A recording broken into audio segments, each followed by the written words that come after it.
Hello everyone! Hi everyone! Today we're gonna talk about how people change lives of others without saying a word. No magic here.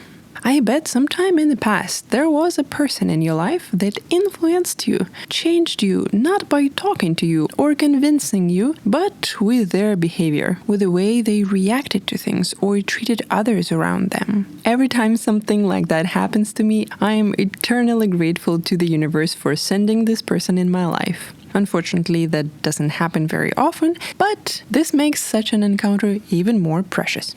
It might seem counterintuitive, though if not logical, but we humans don't really change much when someone lectures us. Preaching and jobations, much like books, might provide us with facts and information, but hardly change the way we act. It's like trying to explain to someone what a grapefruit tastes like. If you never tried it, those words won't help you much, except that you will know that it's sour. You might as well decide it tastes like sour cream because you tried that one before and it was sour too.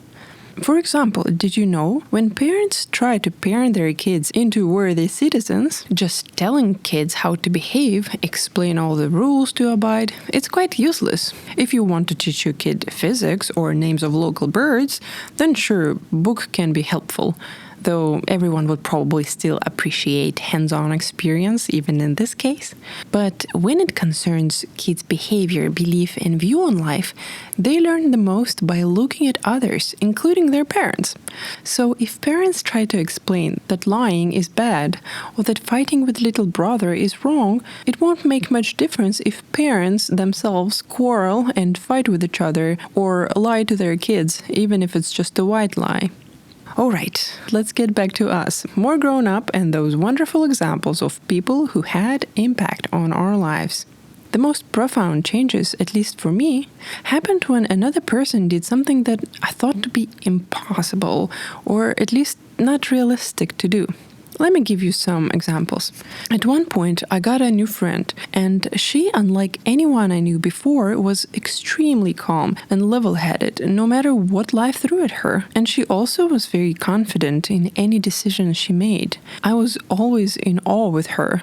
You see, I grew up in a stressful environment where people who surrounded me often worried about this and that. They were anxious and not very confident in themselves and in the new day. So I've never seen anyone dealing with adversities in such calm and graceful manner. And not second-guessing my decisions was always a struggle because I always worried about what-ifs. I would hesitate up until the last moment, and even after the decision was made, I'd still worry, what if I was wrong? I sure did logically know that this was just a waste of energy, unhealthy and unnecessary self-inflicted anxiety. But I just never knew what it's like to live, to react differently. So my new friend at that time showed me, without even realizing it, what it's like to be calm and confident. It astonished me so much that I couldn't help but try and become more like her. Another example is my partner. Whenever there is something unknown, like an event, a trip, or some strangers to deal with, he assumes no malice in them. Things are inherently good, or maybe just neutral, but never bad. Being welcoming rather than defensive by default not only has the power to actually change the outcome of an event, but you also will live much happier and less stressful life this way. But for most of my life, I would prepare for the worst, thinking that it's better to be over-prepared than under-prepared. Of course, it is nice to be ready for an unexpected disaster, but living your life and catastrophizing everything is not a happy life. It turns out everything goes well most of the time, and people are good most of the time. At first, I suspected that maybe my partner tried to convince himself that everything is going to be good, even though deep inside he had the same concerns as I did. But over time, I saw that it was truly his view of life, positive and welcoming. And such attitude not only gives you inner peace, but also opens many doors in life. So since then, I started changing the way I view life, the way I see others, and my feelings about future are much brighter now.